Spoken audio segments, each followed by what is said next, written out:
સુરક્ષાના યોગીચોક વિસ્તારમાં આવેલા સરદાર ચોક પાસે આજે વહેલી સવારે એક ઘરવખરીના સામાનના ગોડાઉનમાં ભીષણ આગ લાગી હતી.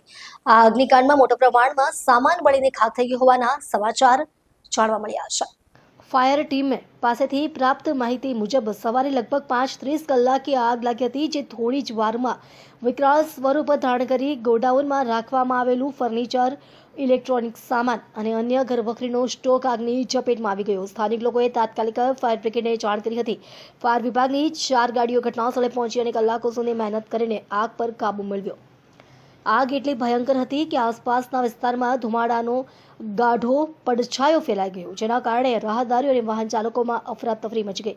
સદનસીબે આ ઘટનામાં કોઈ જાનહાનિ થઈ નથી, પરંતુ ગોડાઉન માલિકને લાખો રૂપિયાનું નુકસાન થયા હોવાનો અંદાજ છે. પ્રાથમિક તપાસમાં શોર્ટ સર્કિટને કારણે આગનું કારણ માનવામાં આવી રહ્યું છે. જોકે પોલીસે વધુ તપાસ શરૂ કરી છે. ઘટના સ્થળે પોલીસ વહીવટીતંત્ર દ્વારા વાહન વ્યવહારને ડાયવર્ટ કરવામાં આવ્યો છે, જેથી બચાવ કાર્યમાં અવરોધ ન આવે. આ ઘટનાથી યોગી ચોક વિસ્તારમાં થોડા સમય માટે તંગીનું વાતાવરણ સર્જાયું હતું.